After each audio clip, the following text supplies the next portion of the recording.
Welcome back.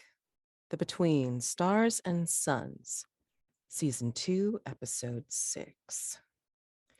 When last we left off, well, for the player, the single player that was here last time, that is here now, Chaotic, can you at least give a brief recap of what you remember from last session? Well, for starters, I became a vampire, and I was a little weird about it because I was just like, oh man, I've got so many conditions. I need a vulnerable move, and I'm gonna use my new move to remove 2 conditions at once. And I ended up a little bit getting Ernest's blood. It was very tasty, but I was a weirdo about it the entire time. I don't think Dame Georgie is ever going to be not a weirdo about all of this, but who knows? Never say never.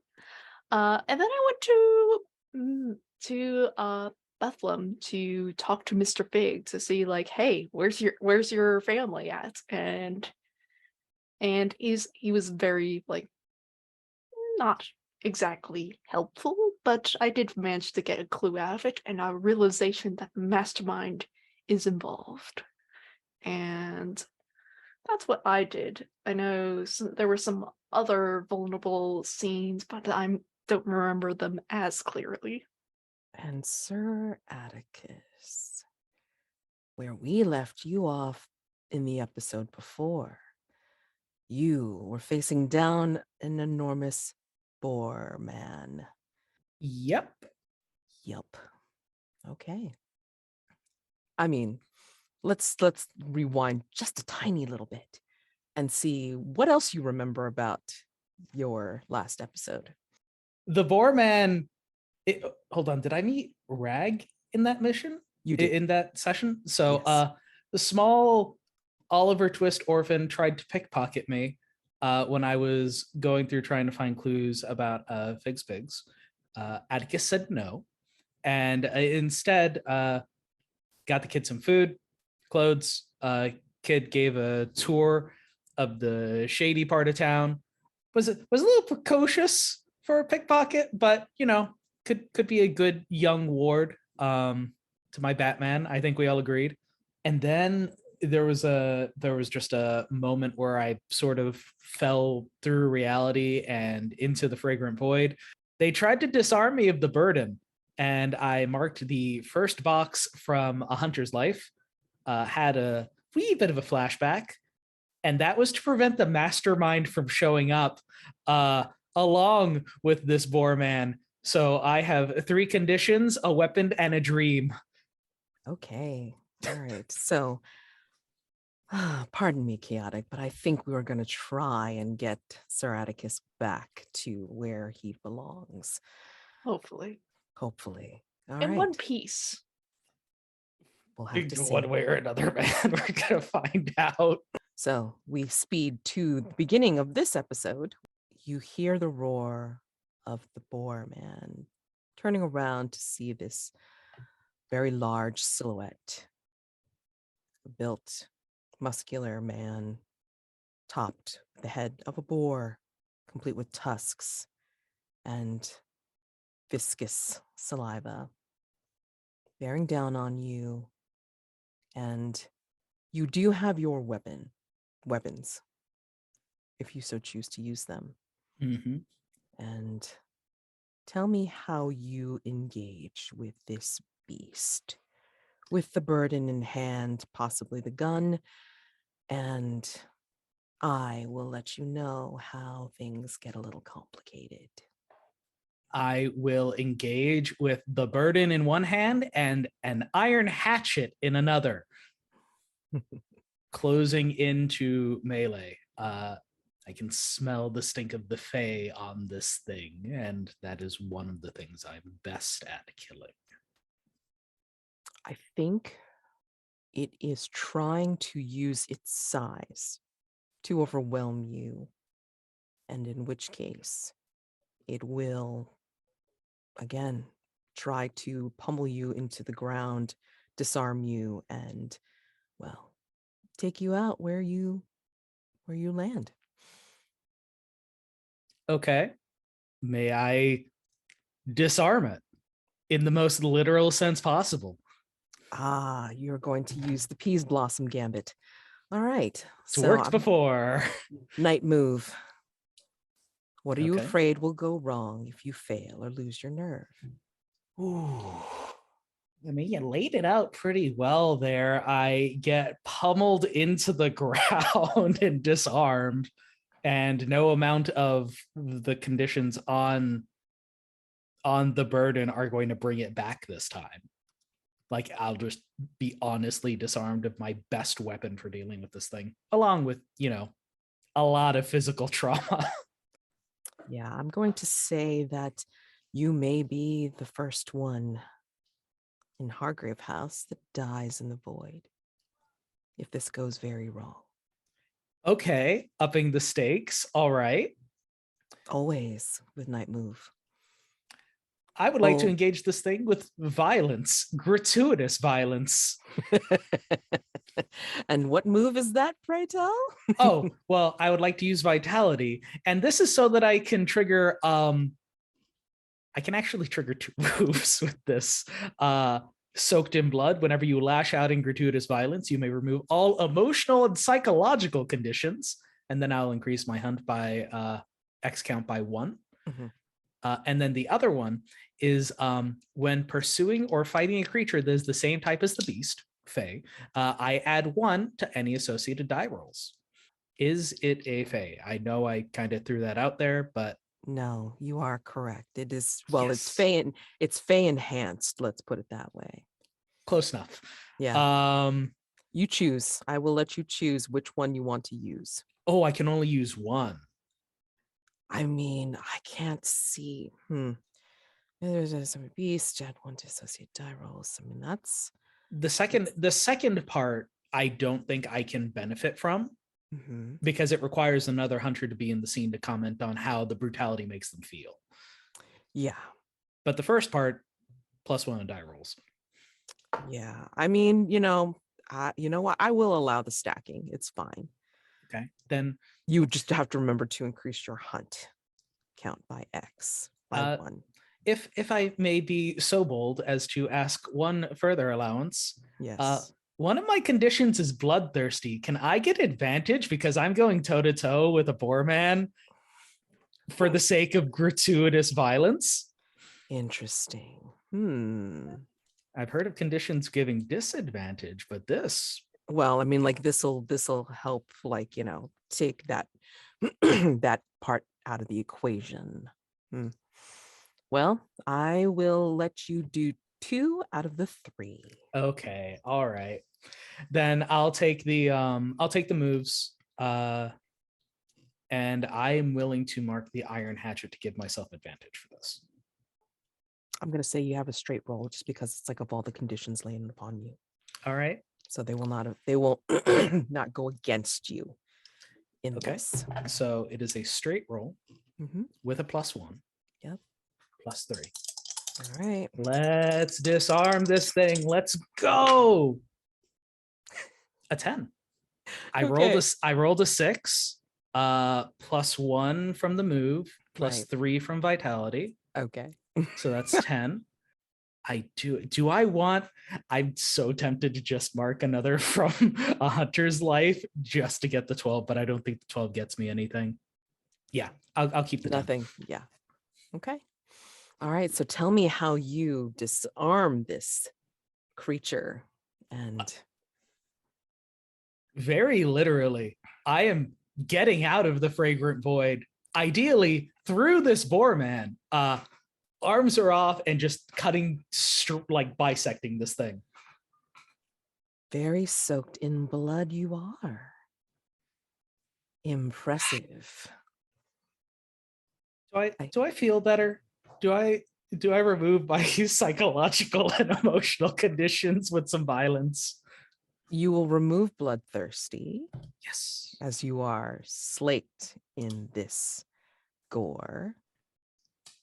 Take a taste of this boar's gore. Good, strong in the tannins, an earthy taste. I think I think as you take a taste of this, you hear distant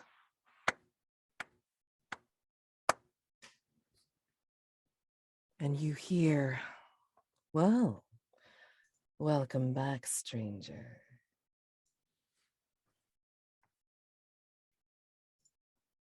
And if you turn, you will see a woman, very much a woman, dressed in tight gray leathers and in a gray and red cowl. And she's leaning against a far wall, clapping. I was wondering when you were going to be back. And she comes away from the far wall and comes into view. She is splattered over in blood as well. And then she looks at you with a quizzical look. It's you.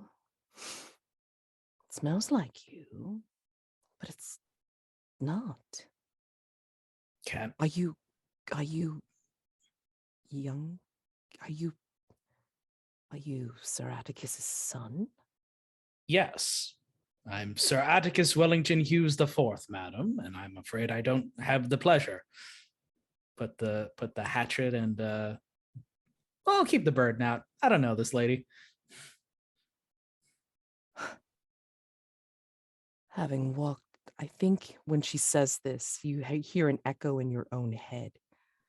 Having walked the void, you are forever changed. And she brings down her cowl. And you notice it's an older version, or she looks like Lady Everly Grey, but a little older, possibly by a decade.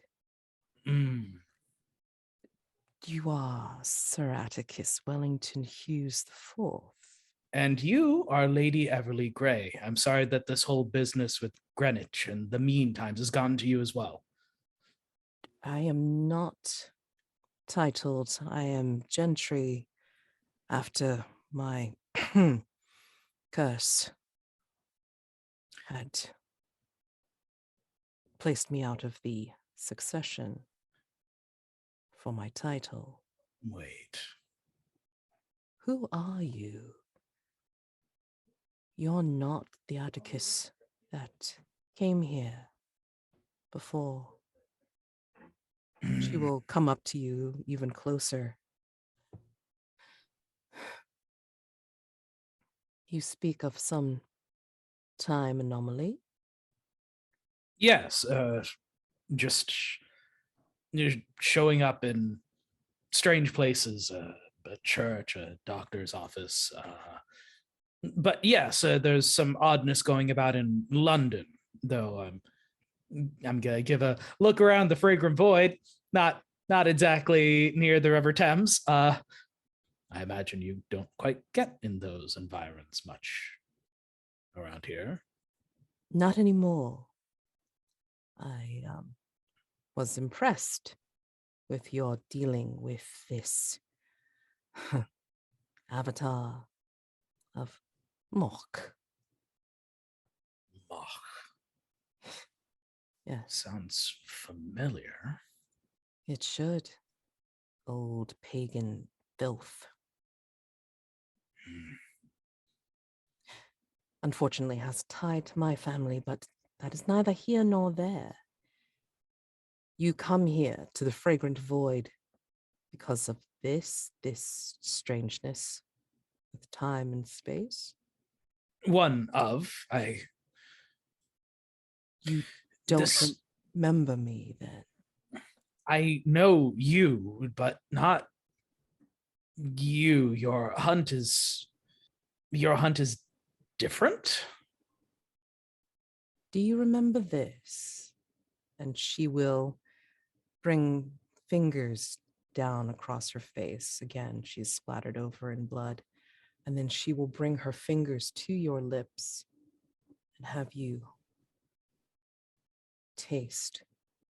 You tasted of this when you were fighting one of the Fey Queens. You came to me, or came here for help. Do you remember? Do I remember? I think you start to, once you get a taste of that blood that she puts on your lips, I think things start to come back to you. You smell Mildred's garden. You remember smokes, cigarettes, cigars. You remember Elagos. Are you going to be all right? You came here being exactly what you are. I'm wearing the cleric's robes now, aren't I? You are. And I remember all of these people from Hargrave House. Yes. Do I remember myself? Do I remember who I was? I think as you remember yourself in the mirror of Hargrave House as your big, blustery, older self, I think she sees it in your eyes, and then she smiles. That's the Atticus I remember.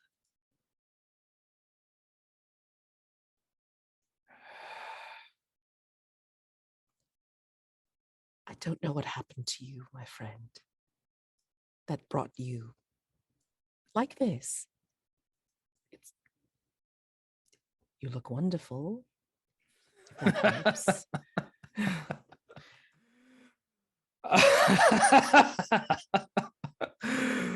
Like Gray, I'm so lean. I lack stubble. I lack wear and scars. It's Those will like come in time. And she rubs a blood-tinged hand on your cheek. Those come in time as you earn your hunt. the hunt. It's like waking from a dream.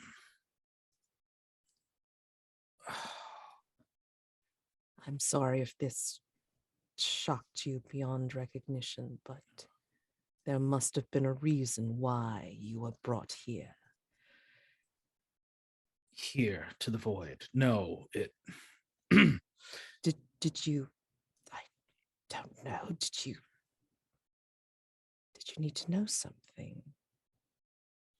yes, no, there is trouble, but it's different than it was with Dr. Noble.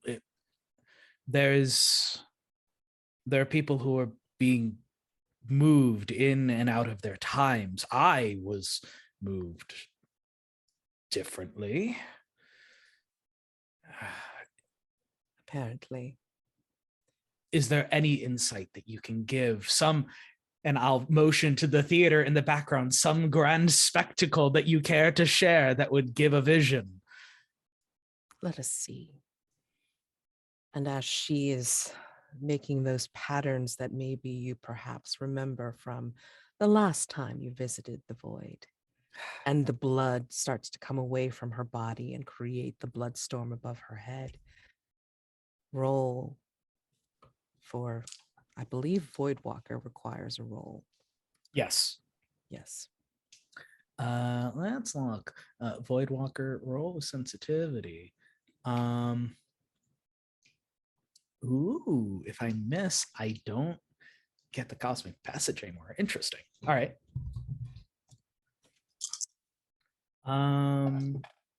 Do any of my conditions interfere with this? Out of time might kick you out.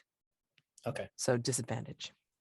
We'll take the two lowest ones. So that is a 7, which Okay. is unfortunate because I rolled a 6, a 4, and a 2, and that would have been an 11. But difficulty is a pain in the butt. All right. Difficulty is a pain in the butt. It's fine. It's fine. So which you choose which threat you want insight into. Mean times, please. Mean times is such a threat. It's a menace. Yes, it is. All right, let me give you some clues for mean times. I'm just making sure I know what I've given you before.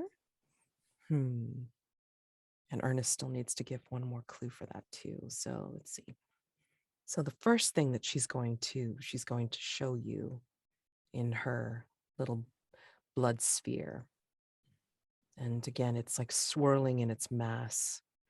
And you see all of the things that had happened in the fragrant void when you were here last, including sitting in the theater with Smoke and talking with them about being who you truly are. And I think as this is going on, it's like the sphere pans to the stage where Penelope was performing. And it's like this Penelope in the sphere is pointing directly at you and giving you a warning about crossing time in her portrayal of whomever she was portraying on stage. But you were busy talking to Smoke. Very important conversation with Smoke, but I mean, that's what you missed. So the clue is a dire warning from the past. Okay. And then yet another thing that you see is as it shifts and the sphere swirls around, you see what looks like a chronometer and it's running backwards. Okay. It's not running to present, it's running backwards. Okay. That's your second clue. Okay? A chronometer that occasionally runs backwards.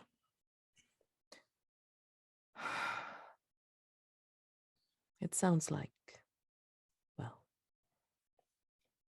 it sounds like you need to go back. Unfinished business and all that. There's entirely too much of that. Always is. I told you one of the last times. This is what you face working for Hargrave House. And the offer still stands. You can remain here and be whatever this is for you. Or you can go back and take care of all that business with Hargrave House. Atticus will gently rest a hand on her cheek. Thank you again for your kindness and your assistance. Titled though you may not be, you are still a lady among ladies. You do remember that my name here is the Duke of Blood, yes? I had forgotten for a moment, yes. However, saying you are a duke among dukes doesn't have quite the same charm, now does it? Oh, still with that clever tongue of yours. Tell me, and he'll pull away. What bit of finery do you miss?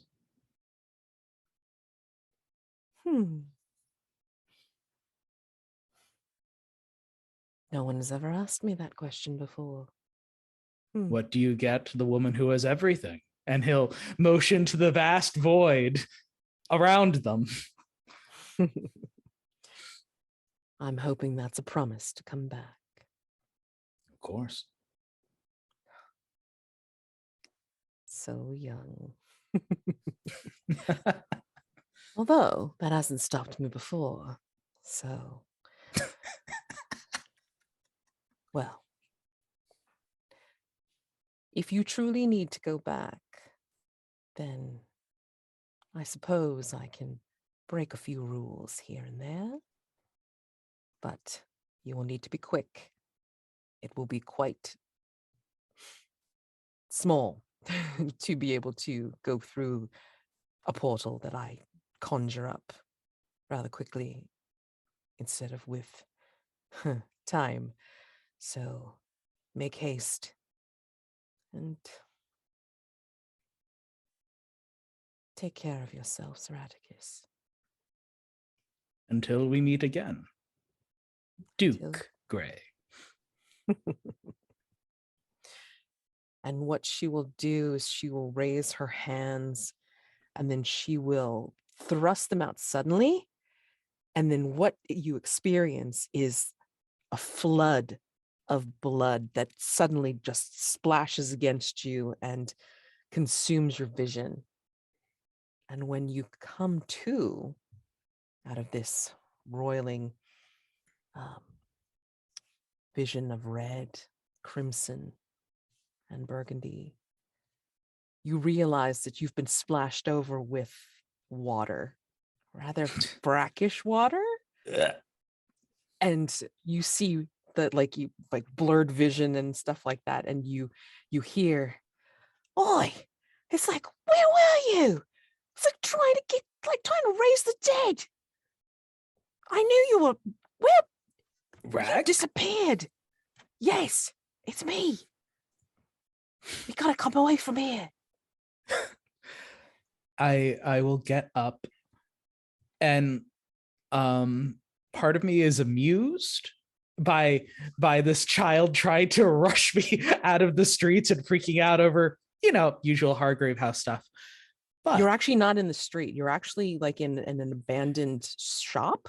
that was on the in Shoreditch. This kid is just found splashing me cold water, just like, yeah. All right. Suits you right for giving me that bath. How you like it? Yeah. I think Atticus laughs, but it stops when he senses the beast, because I did mark an X, and I think this is dramatically appropriate. Yes. Chaotic. What sensation do I get that as I return, the beast has been waiting for me? I think this shop is just off the street. It's been abandoned. There's a fine layer of dust on the counters, on the shelves. There's not much of like anything of worth. But you notice that there has been prints been left behind that don't look like quite human nature. A bit too big for Ragg in particular. And I think that sobers Atticus up and says, "Let's go, boy. There's much to be explained." Absolutely. It's like I was looking for you last night. It's like there was like some big shindig over at your big house, and nobody could tell me where you were. And Mr. Albert Fig was around. I was trying to hide. I had to stay near the fancy house. Will you be? Because Hargrave. yes, yeah, because he had his big knife. I think he was looking for, well, someone.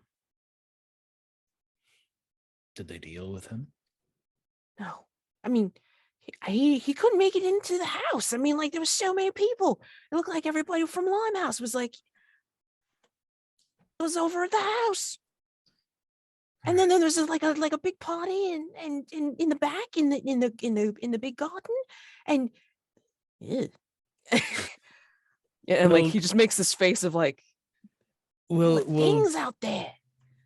we'll get it sorted. All right, let's hurry away and yeah. Yes. You So hungry? famished.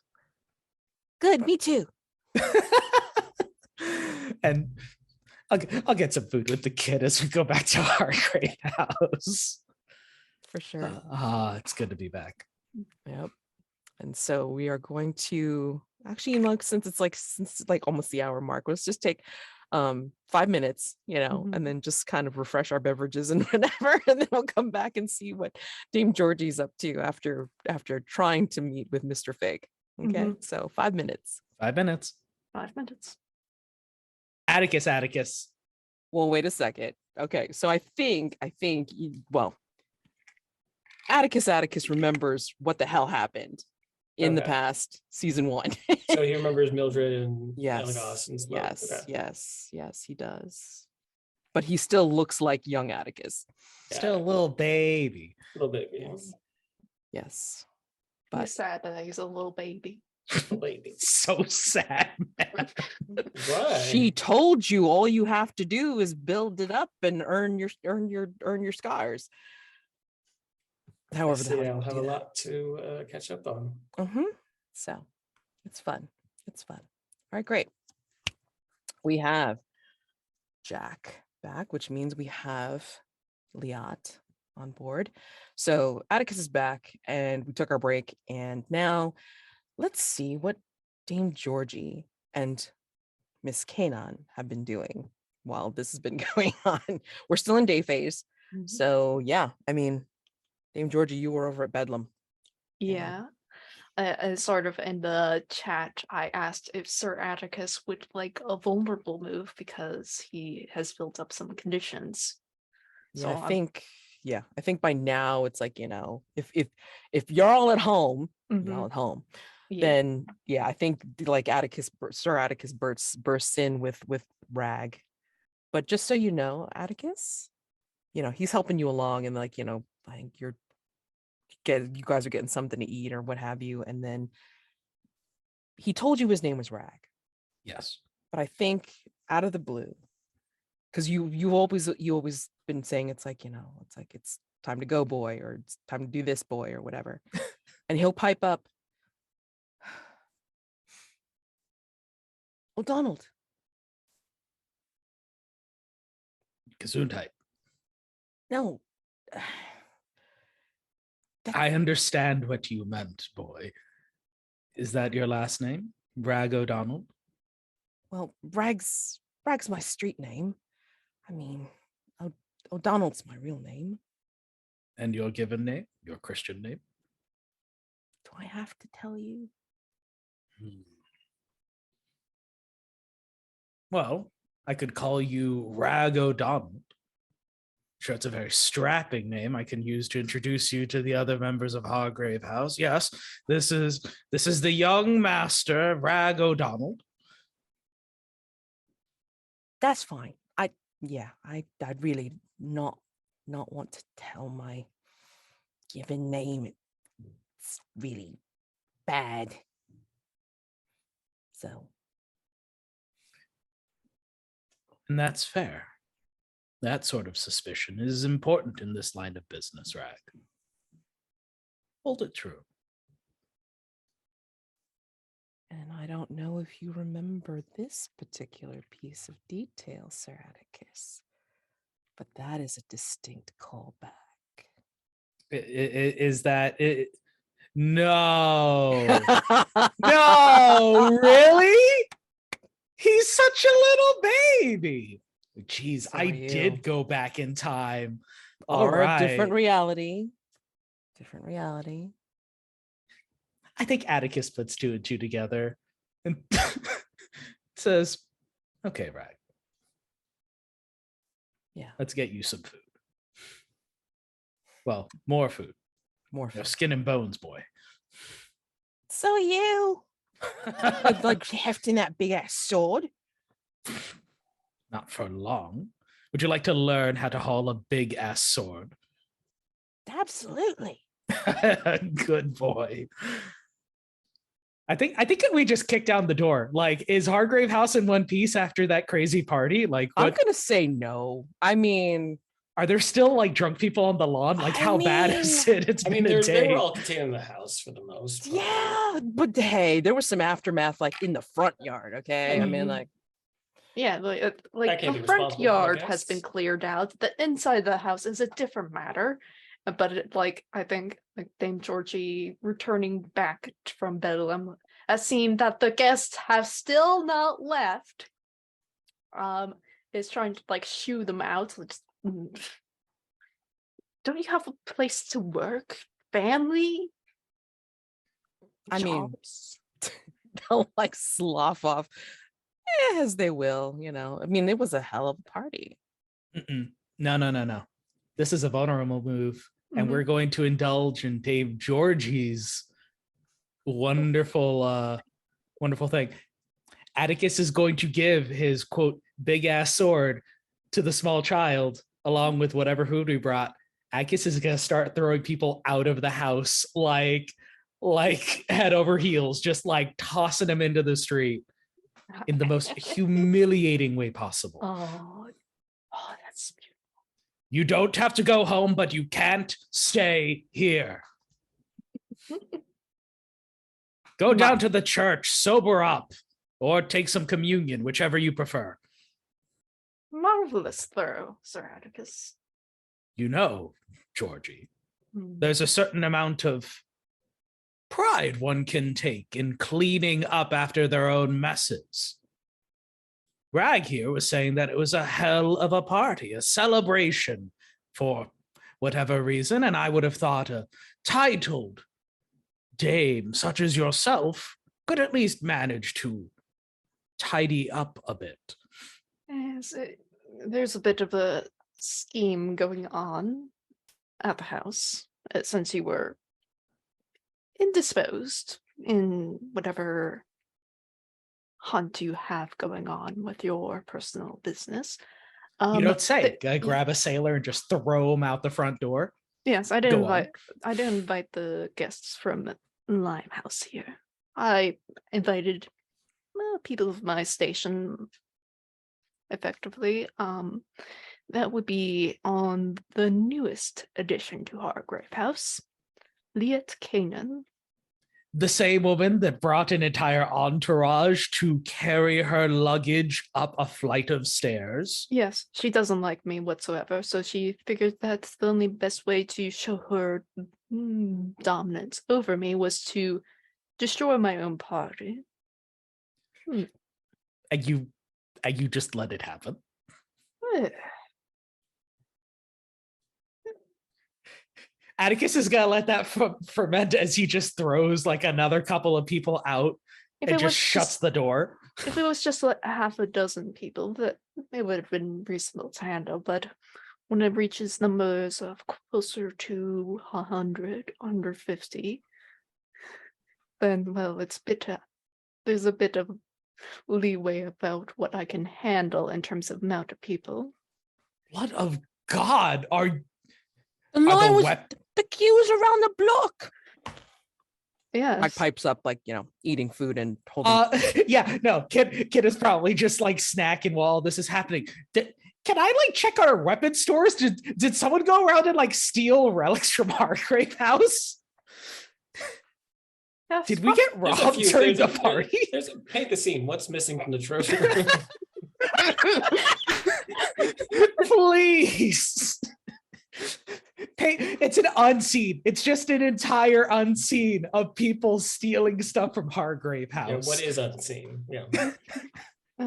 as far as I can tell, nothing got stolen because, well, trying to take from Hargrave House is an unwise manner. Stuff's trapped. Okay. Some people may have lost. We may have a few additions of fingers to some rooms, but we shouldn't have lost anything. At least nothing of worth, unless they're going through the basement and finding whatever useless What broom or something. Glad I didn't stay.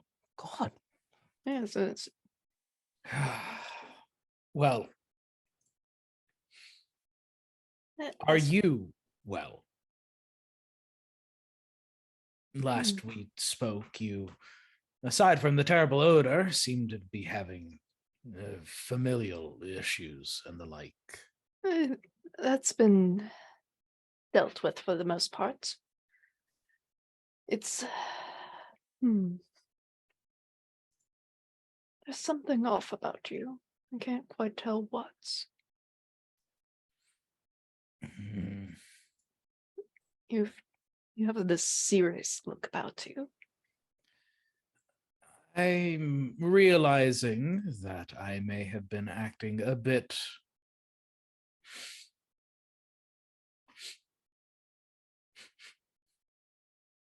I was going to say I was acting a bit out of place.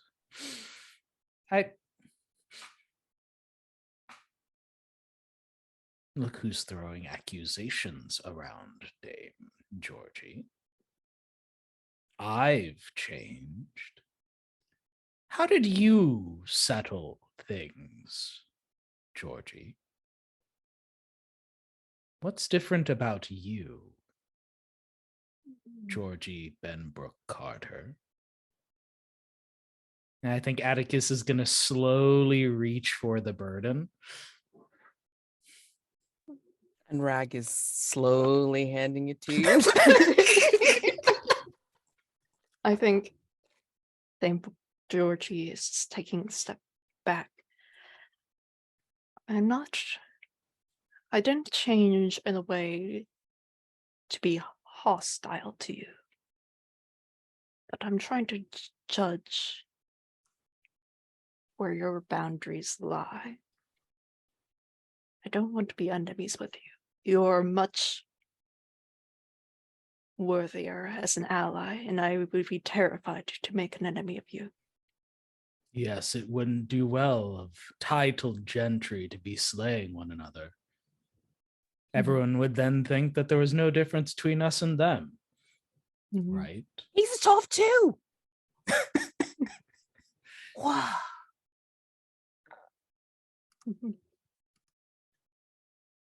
Had this been but a day earlier, Georgie, I would have gladly separated your head from the rest of your body.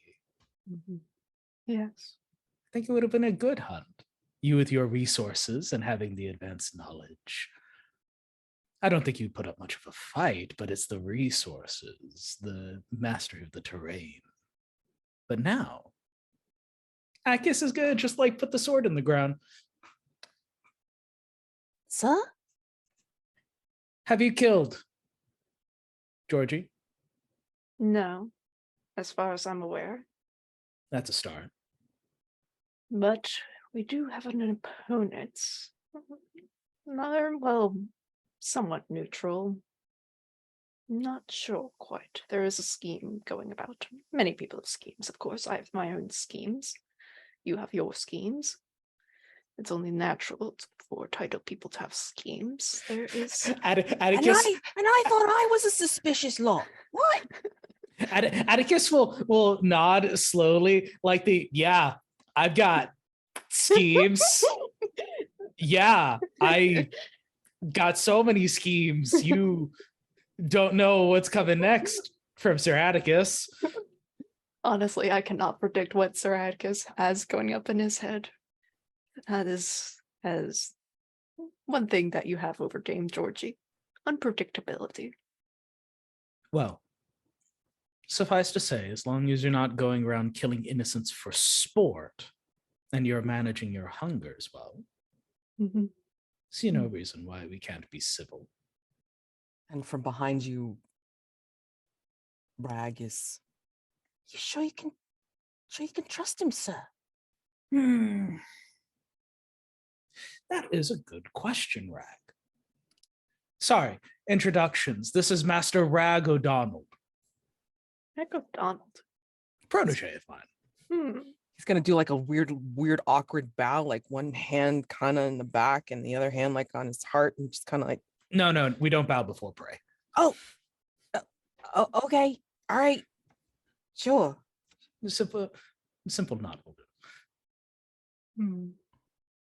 Dame Georgie looks at Ragg as though he's looking at someone else currently. Gonna giving me a funny look there. Do you got a little one of these? And like he's pointing at the burden. We'll be sure to get you something more appropriate in size. The burden is something that you grow to handle. Okay. Yes, but to get to the matter more productively, there is a group of people who have entered into London from a place called Reverie. I'm not sure exactly what Reverie is. It seems to be almost a place of idle dreams, or maybe ghosts. Okay. The queen of this land and her entourage are here, at least having business dealings, and she's particularly unusual, supernatural in nature. I wouldn't say vampire is the correct term, but something very close. And that is why we can trust Dame Georgie for the moment, Ragg. Because Dame Georgie is willing to show us greater prey. If you say so, sir. I think we kind of just pull away from the scene in that moment of just Dame Georgie selling out a bunch of vampires to the monster hunter. Right. All right.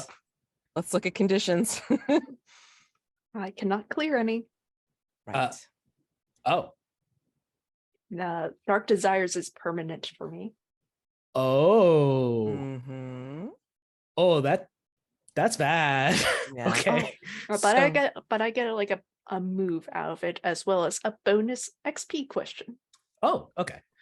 So anyway, for Sir Atticus, do you think Out of Time or Axeman Cometh is the most appropriate to release here? Dame Georgie did talk about the Queen of Hearts entourage. However, you've been bouncing in and out. I think I'm still vulnerable to Out of Time. I'm just very wibbly wobbly at the moment. I think Axeman Cometh is just that's had a chance to come and gone. Sure. It's complicated my life enough. Yeah. There are vampires for me to hunt now. And I have a new protege that is, listen, this is advancing very quickly. I met this orphan like 2 days ago, and suddenly it's like, don't worry, we'll get you a small version of the family sword, kiddo. Sure. He's your son now. We don't say the S word in front of him, okay? We spell relations, SON. Can Ragg spell? We'll figure out if Ragg can spell later. Yeah, I think since it's my vice, I will invite Sir Atticus to ask me a question. What do you want most? Don't say money or authority or any of that. You're rich and you're powerful in London. You could get that. What do you want most? I thought I wanted a normal family life, but I won't ever get that. And it's not exactly something I want. I destroyed that a long time ago. But I suppose nowadays,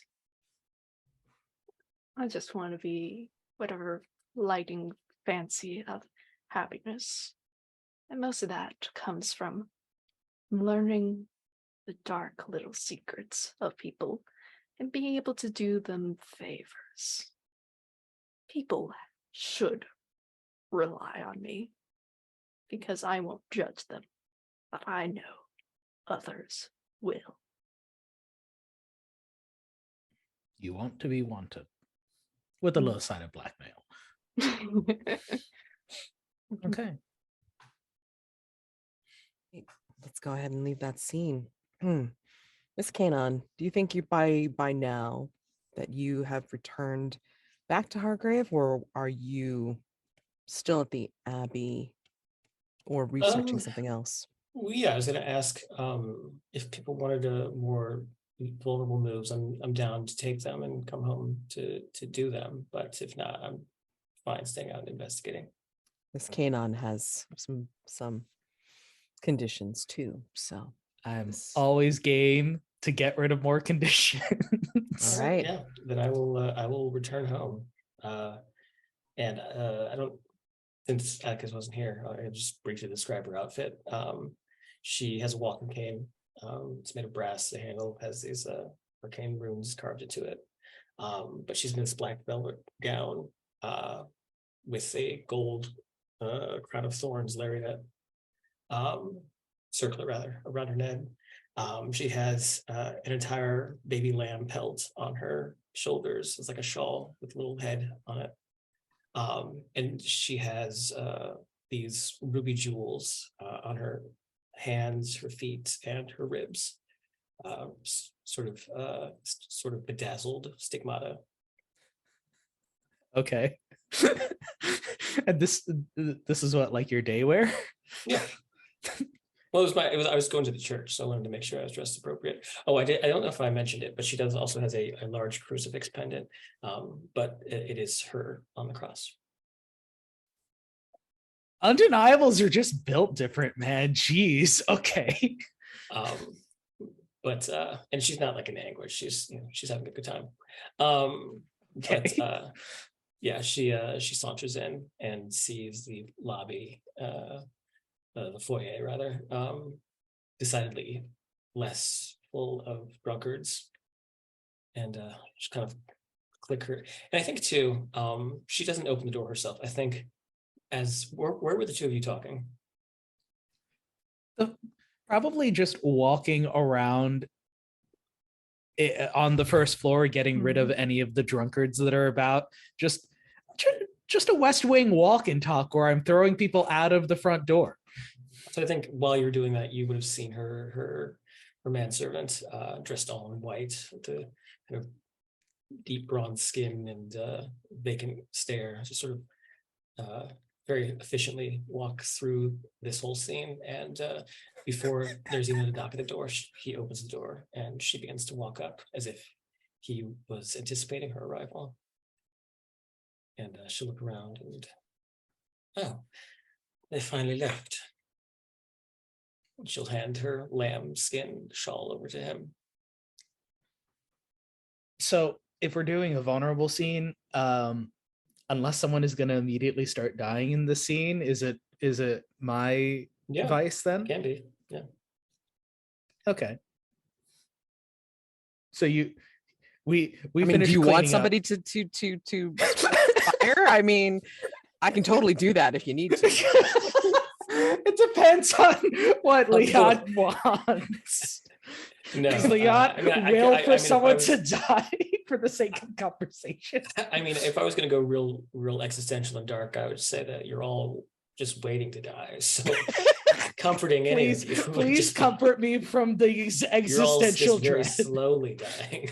Yeah, I think there's still residual blood on Sir Atticus. He hasn't cleaned up completely yet. Oh no, I've gone through downtown London, spattered in blood, grabbing food stuff, shopping with a rag. But yeah, we could say that you have like maybe a cigar or something in your mouth while you're doing all this if you want. Yep. All right, there we go. Yep.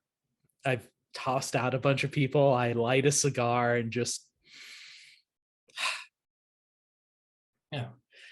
Sir Atticus. Liat. An interesting adornment you have there. Is that, thank you. And she'll lean over and sniff it. Whose is that? I didn't get his name. It's certainly not human. No. Boar-headed man? Some representative of Mark, pig god. Yes. How's your morning been? Oh, I was out and about, tending to my business. Seen by the usual. Anything regarding the threats that are about? Well, the demon that saw me is apparently the threat. There's a demon. Oh, are you well? Well as I am ever. Would you like to take tea in the parlor? Yes, please. Atticus is just She kind of thrown snaps. off. Yeah, she snaps, and Abdurrahman, her manservant, without even acknowledging her, just starts to head into the salon with a tray of tea, a tea set. Ragg's going to pull on your jacket and just say, "What should I do, sir?" Oh, is this an orphanage now? What? I mean, he's just like agog. He doesn't know what to say to like that. You know? And she's Ragg? pointing her walking stick down at him too, like just singling him out. Yeah, Atticus will use the burden and push the stick away. Ragg has been helping with the issue with the figs. Well, as long as he's efficient and helpful, he should probably stay out of sight, though. And Why? I echo the boy's question. Why precisely, Liat, should the boy be out of sight? Young eyes may see things that aren't meant for young eyes, and I would hate to leave any impressionable images upon the boy. Liat, we're having tea. What?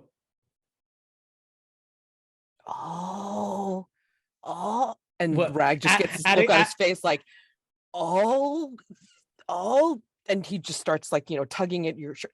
Yeah, Atticus is gonna look at in the garden the other night. Oh my god! Blood of God. All right. There was a. I think I'm going to go over here. And then he's kind of sidles over with the remainder of his whatever you guys got Yep. food, and just kind of like sits in the corner. Yep. Quiet. Oh, this kid becomes a priest. Are you kidding me? I mean, I'll look over at Liat like, yeah, he's gonna need to do some penance. All right. What was the point of the party, Liat? I don't quite understand. I know that Dame Georgie was networking or just trying to get Dame Georgie, the explorer, the fellow hunter, that one. No. You invited sailors and the like to his party. Well, yes. Well, I knew that there was another party going on, and I felt terribly awful for having mine on the same evening, and I didn't want the house to seem empty and hollow. I heard there were almost 150 people at these festivities. How large an estate? At least 250, but it is a busy season for folk of Limehouse. Oh, is it now? I wasn't aware. I wasn't either, but so they say. Do you mind if I have one of your cigars? No, although I think that the vintage might be a bit below the class that you're accustomed to. I do like to slum it sometimes. And she'll take the cigar, and she won't even light it herself. Abdurrahman comes in and just comes in with a lighter, lights it for her, and then stands beside her. When is it enough, Liat? I'm sorry. Well, the tea is quite good, but the cigar is not. You have your pride and you have an estate, smaller likely than what you're used to. But when is it enough? Are you just going to continue to gorge yourself on whatever you feel like until What, you get bored of that and eat more and more like some pig until nothing will satisfy? Yes. But you are clever in your own way, and I do admit I have my own motives for being in Hargrave House.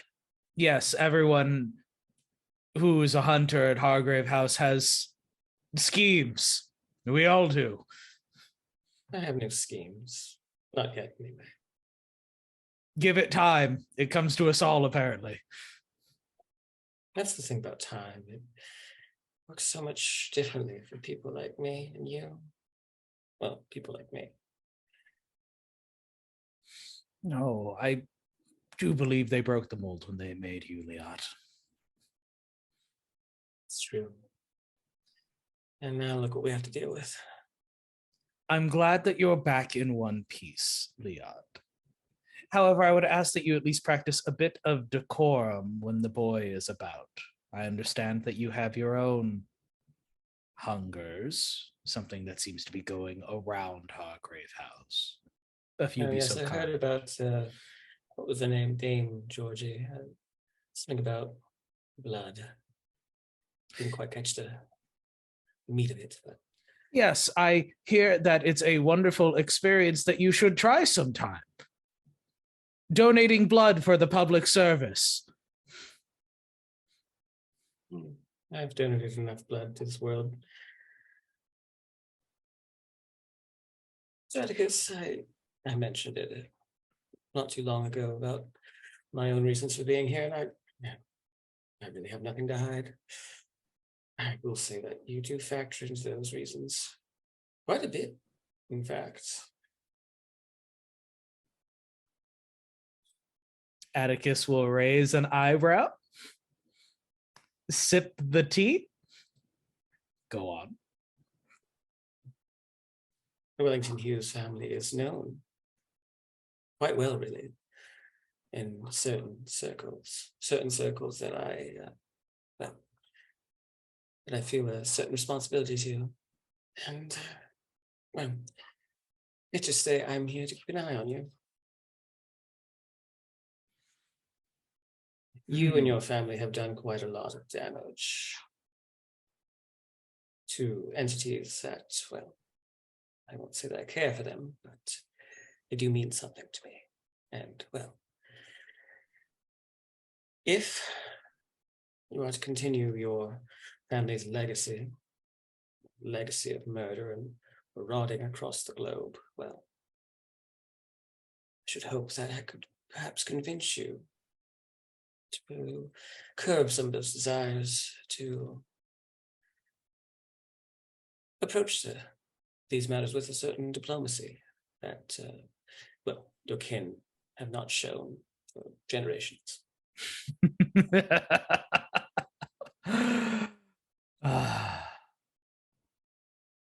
That is a fair assessment. Yes. I leave the demon and the fate to you. That is entirely your game to play. And those figs, I care little for them and their mundane exploits, their brutish cannibalism and what have you. And whatever the devil is causing time to break, I'm sure that that is something that is outside of the scope of things that you're interested in protecting as well. That is still something that I'm determining. And when I find that out, when we, of course, because we are co-workers, nothing else, when we figure out what that is, I'm sure that we can come to some sort of arrangement as to how that can be dealt with, depending on what is causing it. I will make judgments as necessary. I just hope that you consider me in those judgments. And not just me, but that young fellow out there, Ragg. And anyone else you care about. Any other Wellington-Hughes. You have a sister, don't you?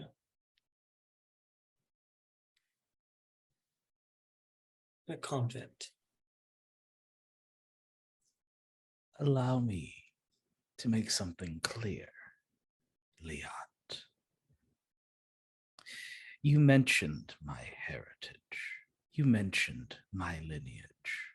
But there is something about me that differs from them, Liat. And that is,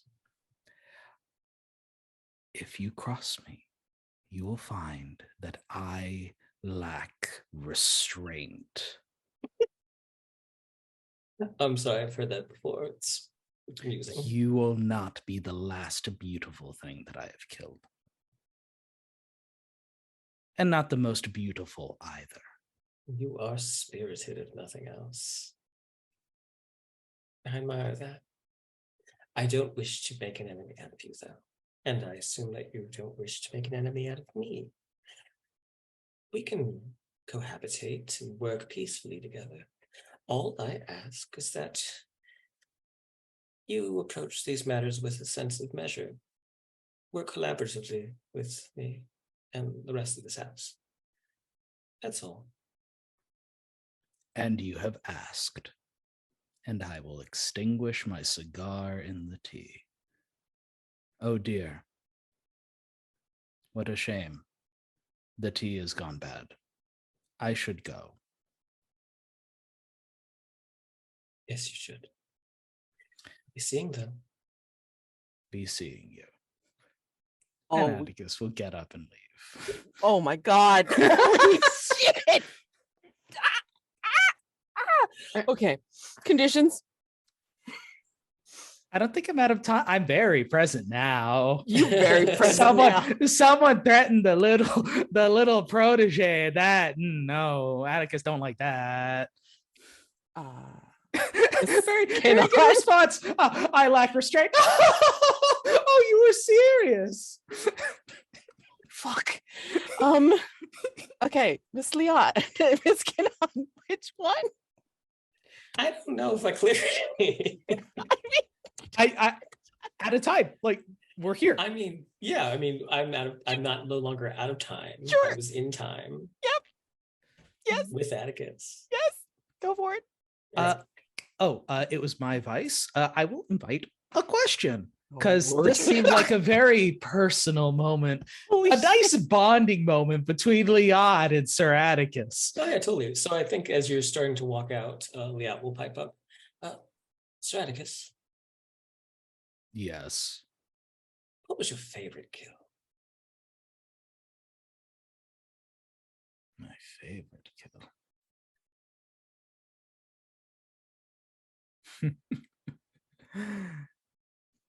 Atticus will walk up and he will put a bag of teeth on the table and he'll rifle through it, laying out a couple of big ones, setting them aside.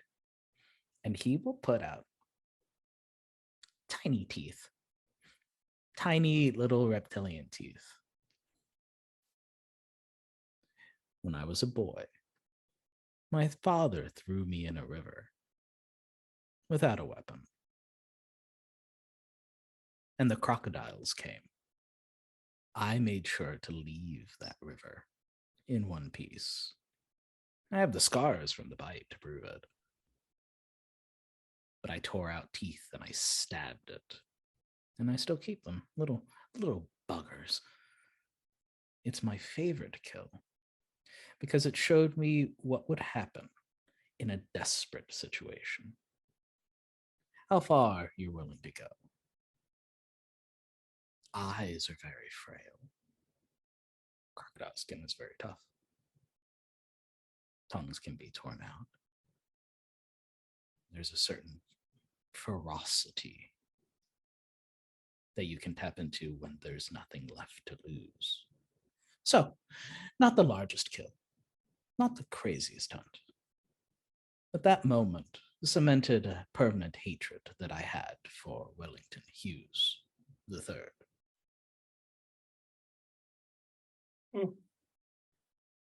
Thank you for asking, Liat. I appreciate you showing interest in someone else for once. I show interest in all manner of life. That's That's really what keeps me here. Life. So much of it.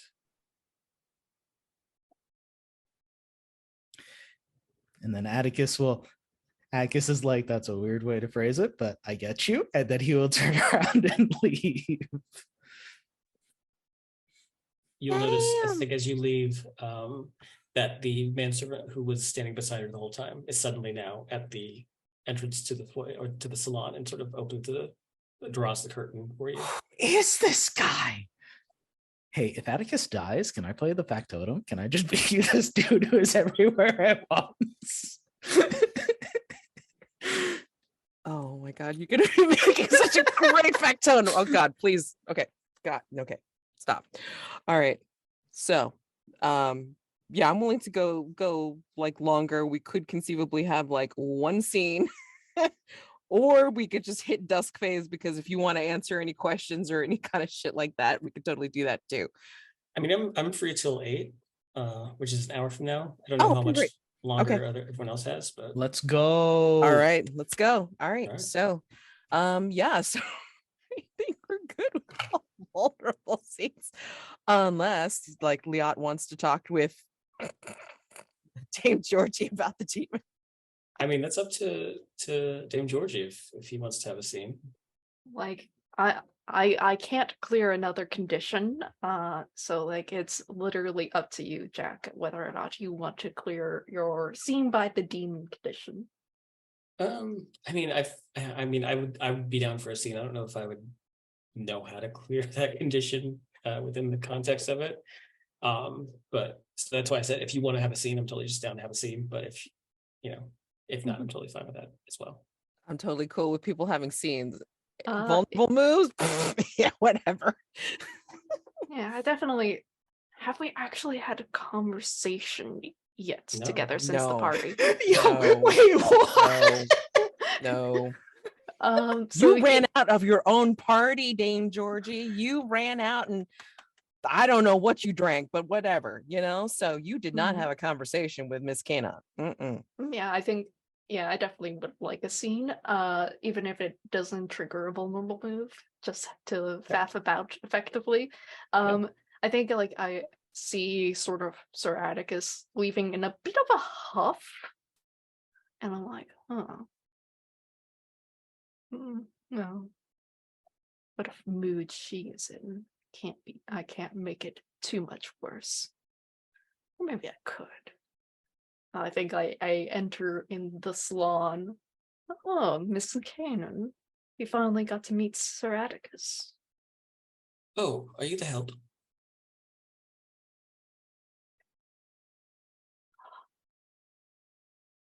No. It's quite all right. I have my own manservant, but I'm sure Sir Atticus could use your assistance. He can use all the help that he can get, but frankly, I think there's not much to be in terms of helping you.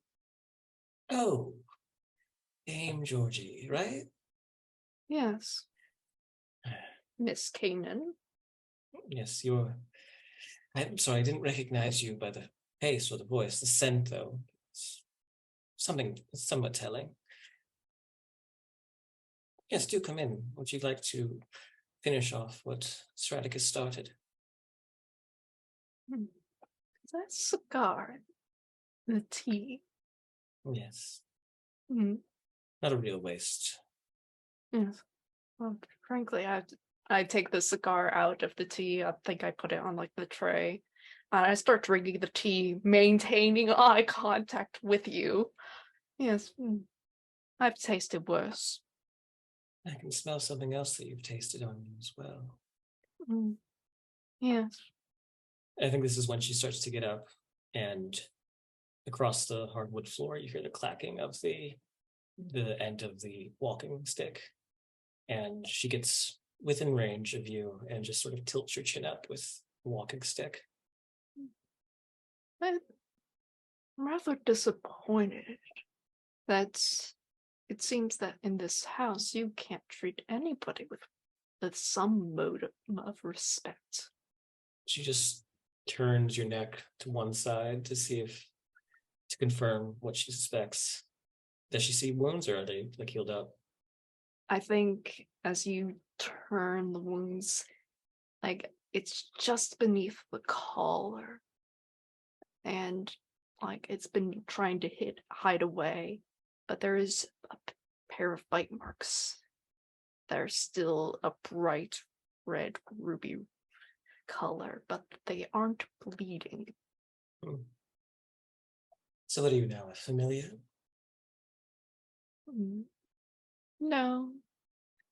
I have my own independence, if that's what you're asking. It's, I suppose, like you, we're all controlled by our own personal desires. You think you're controlled by your own personal desires? It's only human.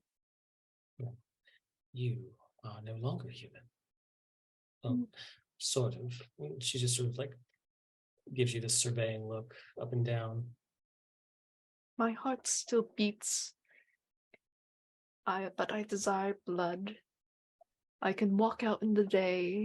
I can see my reflection. But my desires have changed a little bit. What did you desire before all of this happened? Normal human wants, needs, desires. The only thing, the addition that got added was the blood. Yeah. Is that what brings you here then? You wish to taste me? If you are willing. She'll return to her seat, and by this point, Abdurrahman is also standing at the chair, and she raises her hand, and he produces a small blade, and she begins to sort of let it flash in the sunlight. I think she sort of tries to angle some of the sunlight to reflect off the blade and into Dame Georgie's eye to see how he reacts. I He think winces. he licks his lips, watching you. It's quite a thing to have my blood. Is it something that you think you're ready for? What makes you so special? I know Ernest is special in his own right. He walks invisibly. He has a wit like no other. But you are just cruel. And I have a point for the cruelty. Just for cruelty's sake. You think my cruelty to be motiveless? To just be something for sport? You find me that shallow? You wound me, Dame Georgie. I make such an offer to you, and yet here you are, denigrating me. I know where my cruelty lies. To show people purpose in life. To drive order. Or to promote enjoyment of life. By showing the difference between pain and pleasure. Well, I did offer. And she takes the blade out of the sunlight. And I think she looks at her wrist, and she begins to cut into the palm and into the wrist. And she just she doesn't extend it downward, but she just sort of watches as the blood begins to pool up. How does this smell to you, Dame Georgie? It smells... I can't place it. It doesn't quite smell like anything I've smelled before. It's almost floral, but not of any flowers that still exist. As though that there's this extinct species that only lives inside of you now. And you wish to take in this bouquet? I will not deny myself pleasures of Okay. fine wines that I never get to taste. But as a person, I don't know if I like you, or am I envious of you? You aren't mutually exclusive. No. I think at this point, because we've just been degrading each other through the majority of the scene, I think this counts as my vice. Oh yeah, sure. I'm going to invite you to ask a question because I feel like this is an opportunity to ask a specific type of question.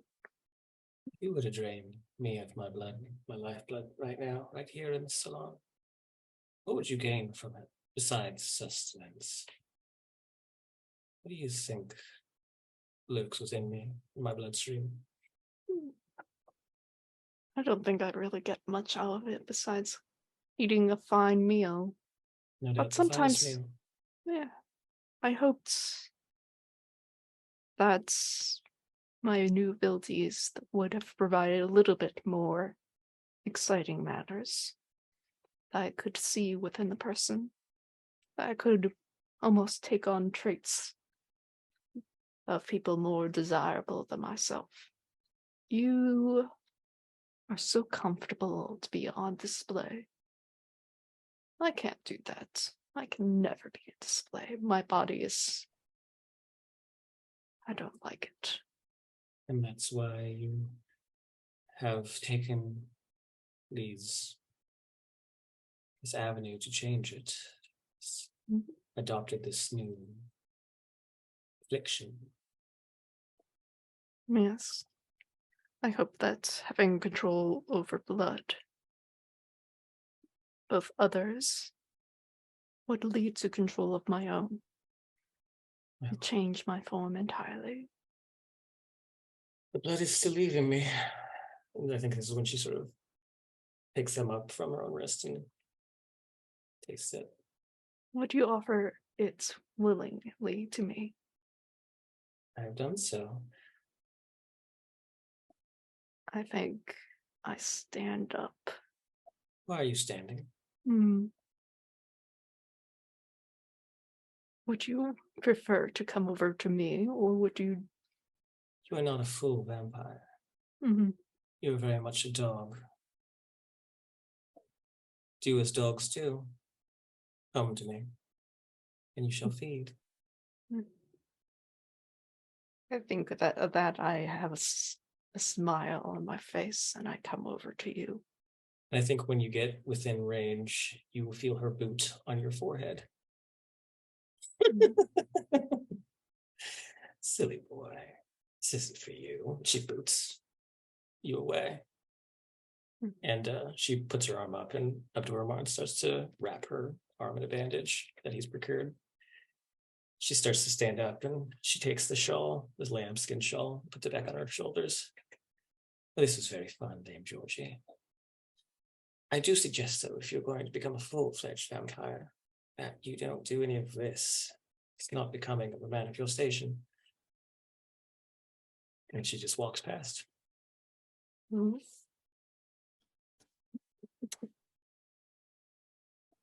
Bravo. Who's your advice? Yeah, Yeah. oh Bravo. man, that is amazing. That was amazing. Bravo. Oh God. I don't think I cleared that condition. Yeah, I was trying to see I if feel there like the was a demon was cheering me on, right? yeah, no, I mean seriously, I mean like I was gonna like put like a little demon gnat in your ear, like, you know, saying so you do know how to play with your food. I think that just confirmed the fact that Liat's being chased by a demon. Everybody has to chase the Liats.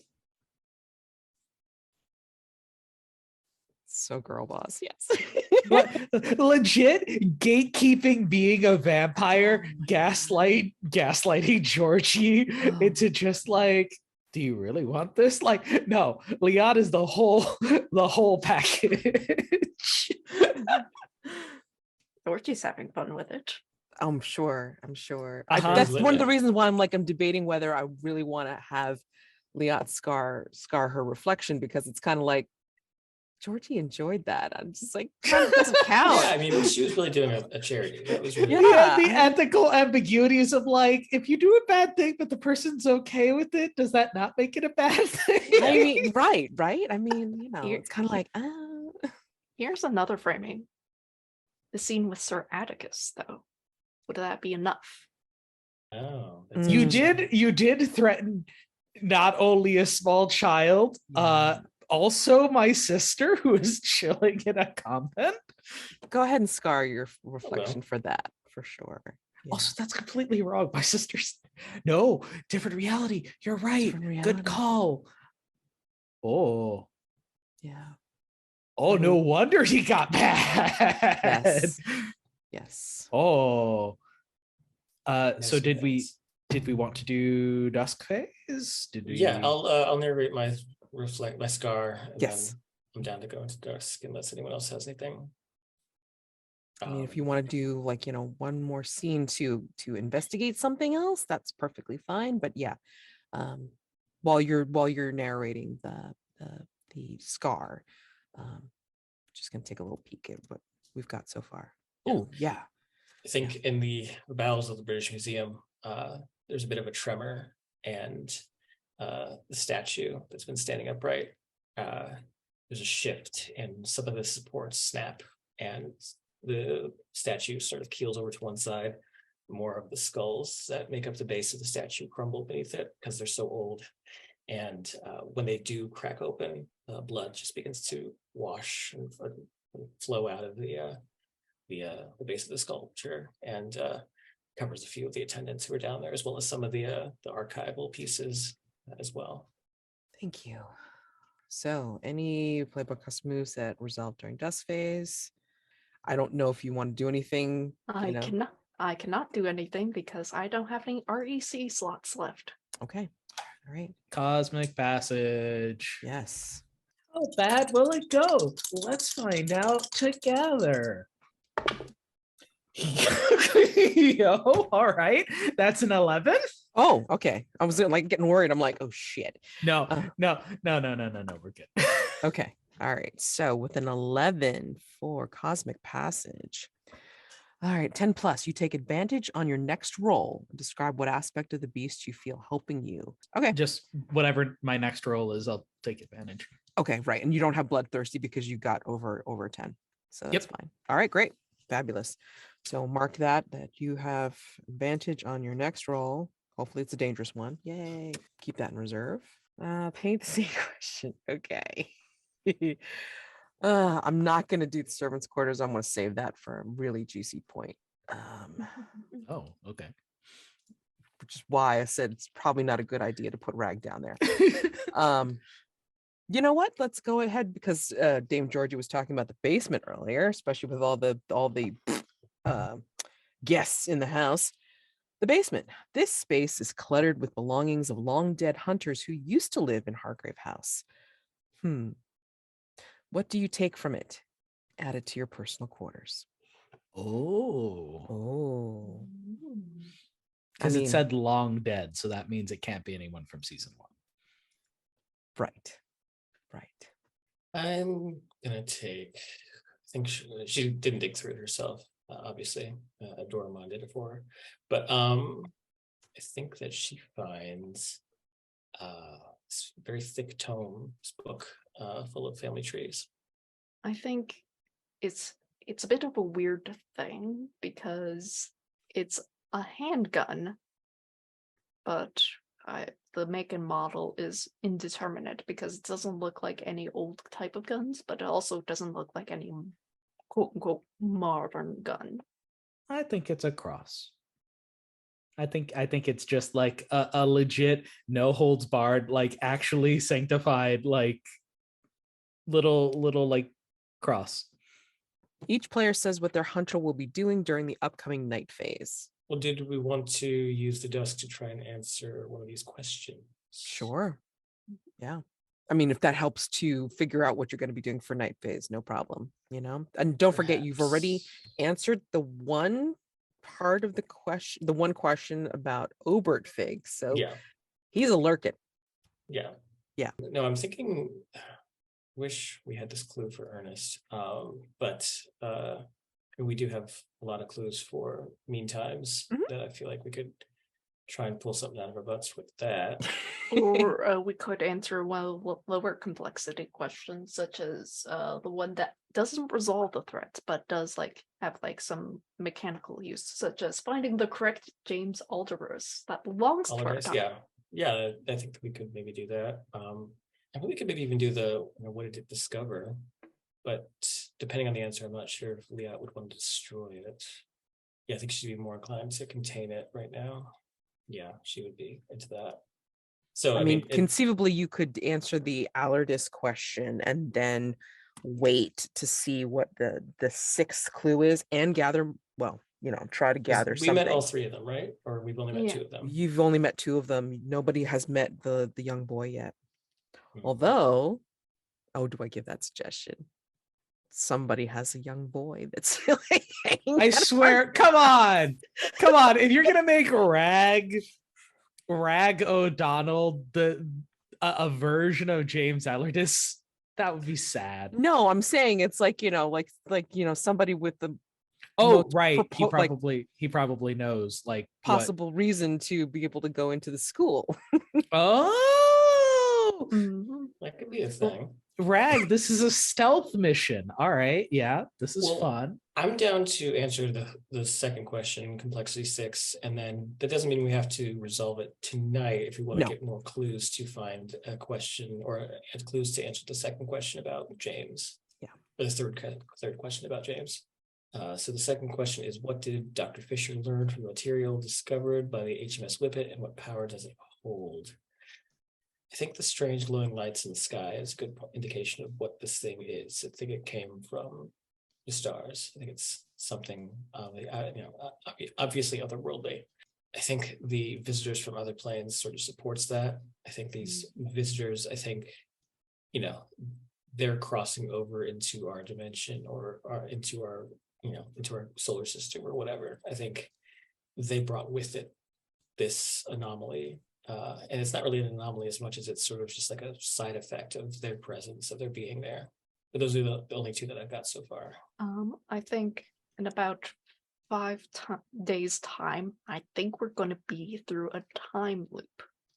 And that's like the doctor, I think we've gone through a loop a couple times before, and that's why the doctor killed himself during this loop, because he just couldn't deal with that anymore. Yeah, maybe because he saw those glowing lights, like he became somewhat immune to not like his memories became immune to the loop, not his physical self, because he's still going to keep going through it, but his mind was sort of returned to like a more stable point. Ooh, all right, yeah. So maybe like we go Majora's Mask and like something bad happens on that 5th day that forces the reset. And that's where the dire warning from the past is. The dire warning of the past is the fact that there's a calendar that says, hey, stuff's gonna go bad in 5 days. Maybe to even like really go deep into that sort of Majora's thing, maybe these visitors were escaping that thing, and the door that they opened, they didn't close it behind them. They just bolted into our dimension, and whatever that thing is coming in 5 days' time. And that's why the chronometer is running backwards, because it's tracking them going back. Yeah. The discordant but strangely compelling tune, like again to pull from other media, that's just the sound time travel makes. It's the TARDIS like whoomp whoomp sound effect, but better. Do we have an exploding TARDIS on our hands?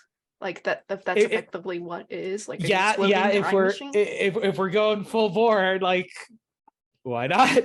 So there are aliens that are avoiding something bad that happens in 5 days' time. They are stuck in a time loop. We are also stuck in a time loop because they didn't close the door behind them to avoid this bad thing. Maybe they're not even stuck in a time loop. Maybe they were just running around freely, but they're using that as a means to conceal themselves from this thing that's chasing them. What did Dr. Fisher learn from the material discovered by the Whippet? So we're not even talking about like what they found, just what Fisher learned. I think he learned that a time loop was happening. He learned the time loop's happening. I think he learned with that calendar thing, I think he learned that in the 5 days, that thing is going to breach whatever hole they created in the dimensions. And I think what power it holds is mental time travel, just the ability to remember that there is a time loop going on, which he went through a bunch of loops and could not stop it. I was like, all right, I'm piecing out the only way I know how. Yeah, splat. Yeah. Yeah. So we close the door, gain the power of time travel. Yeah. Or even just like secure the visitors so that, you know, whatever comes through, just because maybe whatever's coming through is just going to come through and it's passing through, because if this is like a loop, you know, it's just going to play out. But if we take them out of the equation, we take them out of like the you know, the warpath of whatever entity is causing this loop or is creating this loop even more. I have a goofy idea. What? I kind of want to just be like alien criminals. They're like, okay, we're gonna go on this backwater planet. We're gonna hide out until the heat dies down. We're just gonna create like a tiny localized time loop until like the space cops go away. Yeah, I'm into it. Like it's just like this giant space cop entity. Yeah, no, like it's some unknowable thing that we in like Victorian London are like, dude, I got a sword and you're really pretty. And I think Dame Georgie has the whole vampire thing now going for us, but this is way, way beyond us. That is 6 clues for a difficulty 6 problem. We would be rolling at 0. Do we want to try that and see if we can unlock the power to mentally time travel? Yeah, I'm into it. Okay. Who's rolling? Sir Atticus, like this was your scheme for the most part. Like in terms of like coming up with a theory, like Jack got us started, and I will accept 1 die each for 2 players. Okay. All right, I'll take 1. And I'll take 1. All right. 1, 2, 3. That's 5 on my dice. That's a 1. So wait, what? I got a 1. It's a 6 total, which is a miss unless we all mark a mask. We have a mask attached to the threat. Yes. So 1 person can use it towards upping the tier. Well, I was thinking if Sir Atticus wants to use that, because you know, he's got less masks than all of us. I would appreciate it. I never thought I would be on this side of the hole, not having a mask single. So everybody's taking Mask of the well, I mean, I should say Sir Atticus is taking Mask of the Clock. Okay. Yes. Yeah. I don't mind marking a mask. Yeah. All right, hold on. Let's learn more about Liat and Georgie. Let's go. Mask of the Clock. Each hunter narrates a flashback to a pivotal moment in their past. What would they have done differently if given another chance? Do they regret the choice they made? That's Mask of the Clock. So I have a question. I have an answer for that one. I'm sorry, yes? Yeah, so can no one mark the Gilded Door? Because I believe it's marked on another playbook, but I think I unmarked it, like, you know, so it should be available to take. I mean, like we have to because like we can't mark it because of like current logics of like stuff, so we have to find where it's marked. It's on, it's if it's unable to be marked, which it shouldn't be, it should be able to be marked now. I mean, like it was on Finn's sheet. I hid it. Oh, okay. So if you can unmark it, you know, then have at it. But I could have sworn it's like I unmarked. Okay. Why? Who wants to mark Gilded Door? I want to mark Gilded Door. Of course you do. Of course you do. But the Undeniable is the only one that can actually clear it. You know. Oh, so, like, yes. It's true. Yeah, it is not a permanent condition for the Undeniable. Does that mean that like someone else can become most beloved again, or like that mask is still out of play? I think it means someone else can become most beloved, right? Or hold on. Most beloved can only be cleared via the Taketh Away move. So yeah, like once you activate Taketh Away and then you clear most beloved, it goes back on the table. I mean, as far as I understand it. Okay, Liat, I deleted some logic so you can mark the Gilded Door. Most beloved, baby. All right. So, okay. Mask of the Clock is Sir Atticus. And you still owe me 2 masks, Jack. Yes. Gilded Door. Liat. And then Ernest will probably need to take one. And then Dame Georgie, what are you taking? Mask of the Past? Mask of the Past. Yeah.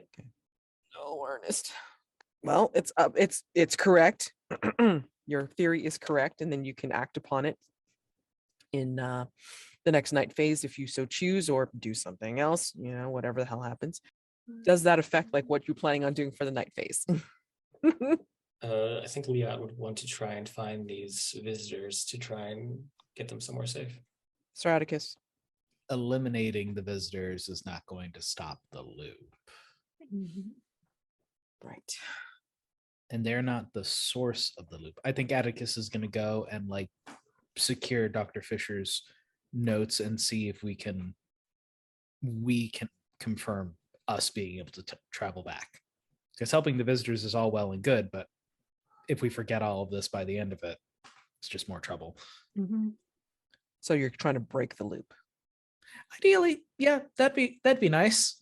Seeing tomorrow. Are you trying to like find the space cop, or? I was gonna just get Dr. Fisher's notes and see if there was a theory or something that we could piece together from that. If you do go after the notes, or at least go visit Dr. Fisher's office, I'm sure something could be found. Okay. And Dame Georgie. I think I definitely want to, since like we're trying to break the time loop, like I want to like make sure like James Alderus doesn't break anything. So like trying to possibly gain more clues for that, or just like hopefully Ernest will be here next time so we can answer that question and then resolve that part So of you can this eat him? thread. Because we don't want to have the same 3 guys in the same dimension. Yeah, we'll find the right one, and you can eat the other 2. Wow. So Okay. win. Total win. All right, great. That's sort of the plan. All right. Janice masks. People got them? Yeah. People want to do them? What was the Mask of the Clock again? Mask of the Clock was each hunter narrates a flashback to a pivotal moment in their past. What would they have done differently if given another chance? Do they regret the choice they made? And as a reminder to everyone, you do not have to do separate masks if you owe like several. If you can combine one or more, then go for it. Because I mean, like, some of these things could dovetail anyway. So again, if you can squish masks together, go for it. Yeah, I can narrate 3 of them. I think I can kind of fit them all into one sort of thing. Okay. So the first is to narrate a flashback to your childhood that shows even then people were willing to suffer in order to make you happy. And we go back to a time, it's vibrant, it's lush, it's green. Plants look almost alien in this age. They don't look like plants anywhere that you've seen in London, let alone the rest of the world. They are massive and verdant and intricate in a way that seems strange. And we see, wandering through this strange garden, this jungle. But it's funny for Liat, perhaps it's because she's as old as she is, but she doesn't really remember any real childhood. Instead, she remembers walking through this jungle naked, and her long black hair flowing behind her. She can hear the calls of animals that predate any kind of prehistoric beasts known on record. And as she's wandering, she hears a cry of pain from a man in the distance. And we see her begin to slowly and casually walk towards the sound of this agony. And we see a young man, seems to be the same age as her, naked, dark hair, deep bronze skin, he seems to be caught in something, but she doesn't see any sort of trap or anything, any kind of device that would signal the pain that he seems to be feeling coming from his leg. He's calling out to her in a language that none of us would understand. And she just sort of stares at him, watching him writhe in agony, holding his ankle. And she watches from behind him something slither into the bushes. She sort of sits there, not sits there, she stands there looking at him, not helping him. But she does ask, "Do you find us something to eat?" And we cut to a relatively, compared to those times, a modern time, an age of civilization. It's, by all accounts, by the architecture, by the dress, everything looks to be something from possibly the Bronze Age, possibly like ancient Babylonian or Assyrian. But we see her again. She looks just the same, but now she's in clothing, in these robes. They're very modest. It's not as ostentatious as the garments that we've come to know her in. But as she's walking through the center square, we see workers, tradesmen, going about their day, working on their crafts. We see women and children, women escorting their children throughout this village square. She zeroes in on one man in particular. He seems to be working with clay. Seems to be carving out something out of a large mound of clay that he has. He's adding to it manually and then taking away from it. And she sees at this stand all these different sort of reliefs, these placards, as well as these figurines, these fetishes of different deities, different gods and goddesses, appropriate for the time. And she just watches him. There's a moment where he stands back and sort of wipes his brow. We see that he's old, very old, in fact. His skin is weathered and has this leathery quality to it. He's got these deep grooves, laugh lines and wrinkles on his brow. His hair is sort of salt and pepper color, but he stands back and wipes his brow. And when he does, he pulls his hand away and their eyes meet, and he is immediately arrested by her as the two of them lock eyes. Amazing. Anybody want to do Mask of the Clock or Mask of the Past? I'll have to wait on that one. I will do Mask of the Clock. I think we as an audience aren't exactly seeing this from a normal perspective. We see like this finely dressed young man sitting in a chair by this beautiful ornate door, trying to hum to himself, to try to ignore the screaming match behind it, just the breaking of like bottles, presumably mirrors, just all sorts of commotion. And after several minutes of this, we hear a voice just say, "Yes, all right, I'll do it." A man comes out the room looking a little bit bedraggled, a little bit older than this young man. Yes. For the proposal, the answer is yes. I guess, congratulate you in joining the family, Georgie. And the man just laughs and says, "Signor, please do not call me that. It's Jorge Benbrook. I already took enough of my name away when I came into this country. I'd rather you not take away my first name.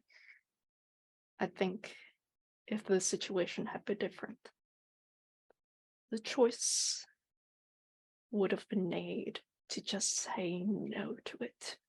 Because, well, more lives would have been saved. That marriage was a disaster. And if someone else would like another mask to go before my second one, that's fine. I could do the clock. Mhm. I think Atticus is just fiddling with the cross that he picked up from the basement. And he's reflecting on what he talked with the Duke about being who he really was. And he flashes back to the day he decided to settle in the foothills after he ran away from home. He was young, he was foolish, and he knew that the best way to stay ahead of Sir Atticus Wellington-Hughes III was to keep moving. But he killed a monster in the countryside, and the people were very grateful. And he'd learned enough scriptures from Father O'Donnell that, well, he thought he could make a life here protecting these people and reading homilies and hymns. He made his decision to stay that day. And we know what happened afterwards. I think he does regret staying. He could have still done what he wanted, been iterant, traveling priest of St. Hubert or something like that. It wouldn't have been a home, but to echo something that someone else said, many lives would have been spared. Thank you. Same, Georgie.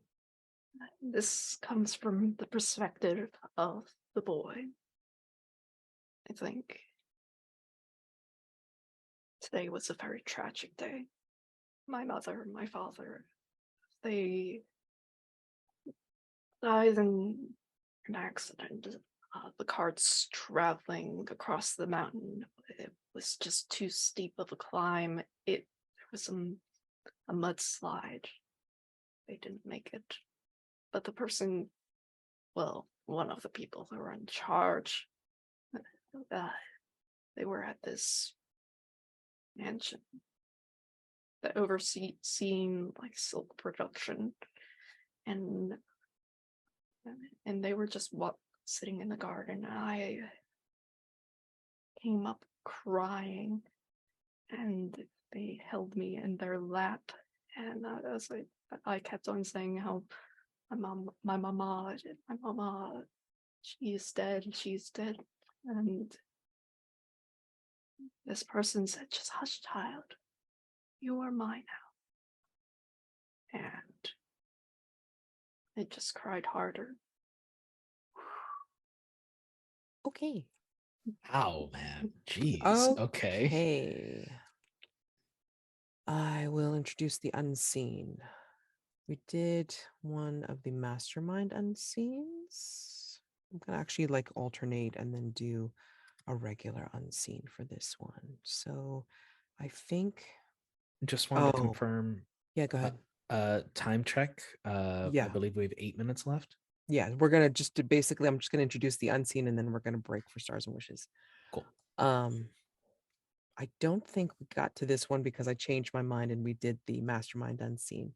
So we will go to A Night at the Grand Guignol, the baker's son, for our unseen coming up. Every class of people in London is represented in the audience at the Theatre Grand Guignol.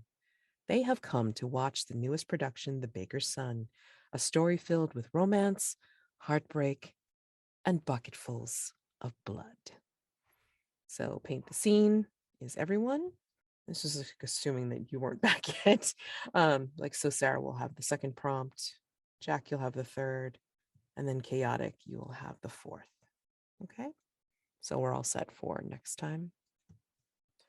And actually, considering it's bucketfuls of blood, what have we been talking about? All like practically the whole episode. Okay, great. So Whole season? Are you kidding me? Well, right. I know. It just keeps on ramping up. It's great. So yeah, given that, like stars and wishes, stars are things that you loved about today's episode. And wishes are things you want to see for next time and in the future. Holy crap. Stars for girl boss Liat. Let's go. Oh my god. Damn. Sorry, Mads. I know you were gonna say something. It was just like, No, it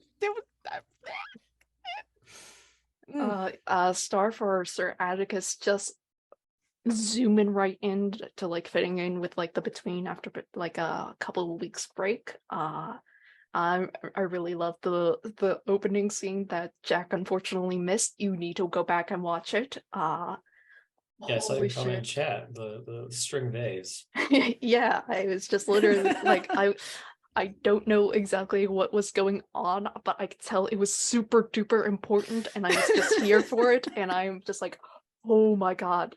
And like thank god it kind of happened, because I was like, oh god, I'm going to have to like void like Sir Atticus for a little bit, but this like really set up for it being somewhat more amicable.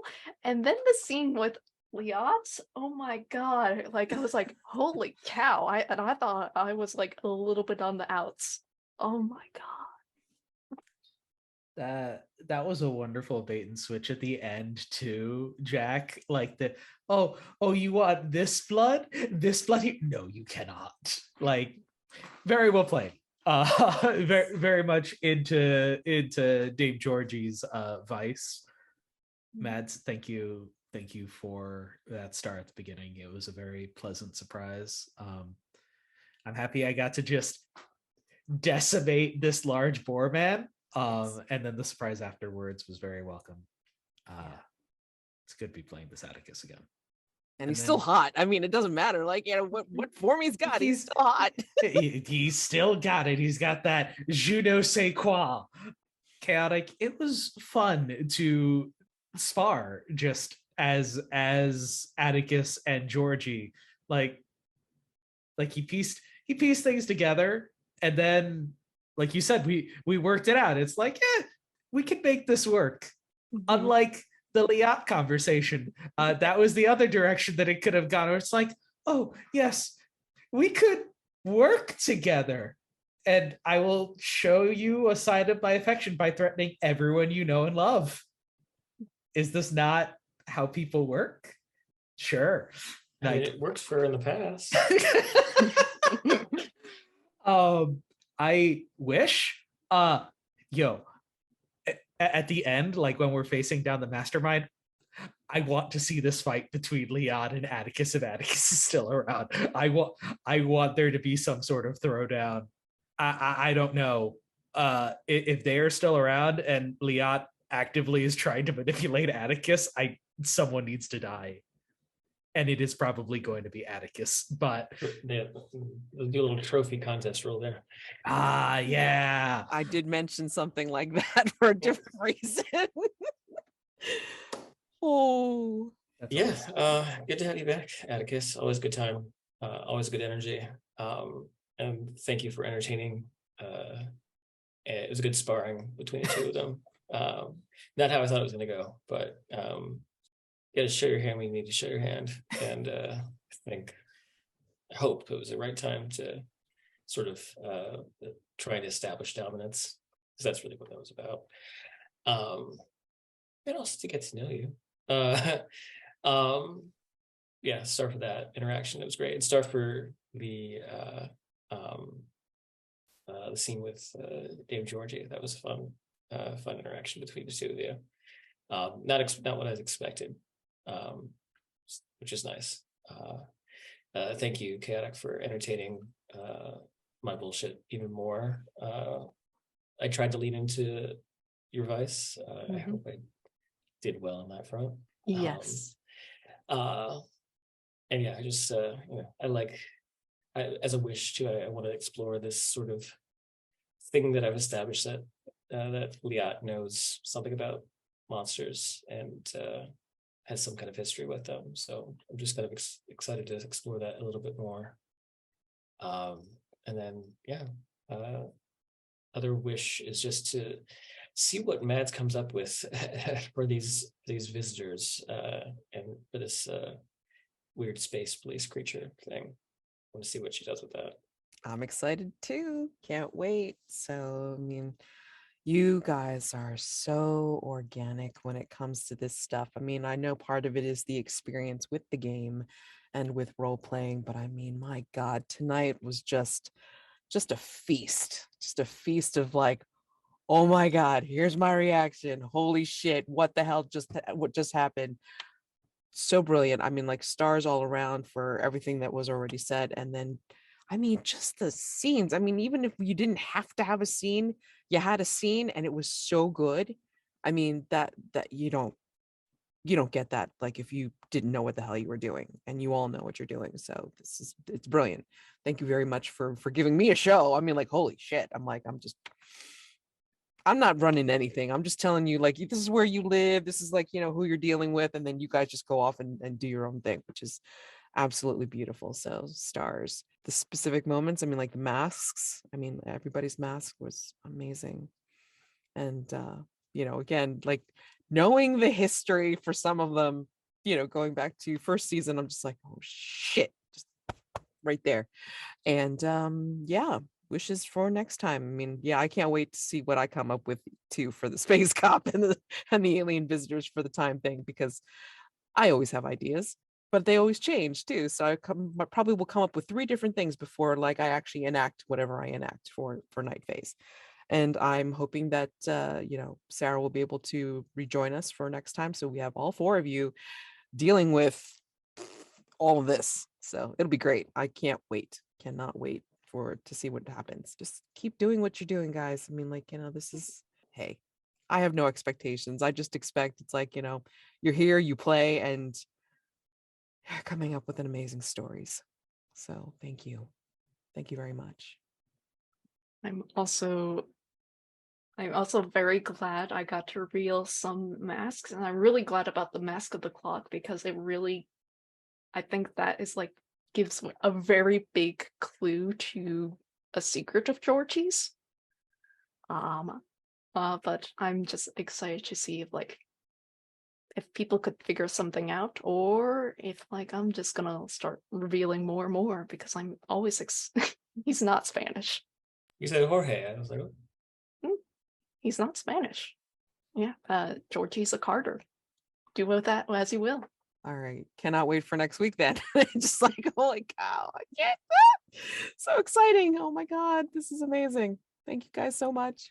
So see you next time. Happy gaming. All right. See you for other things.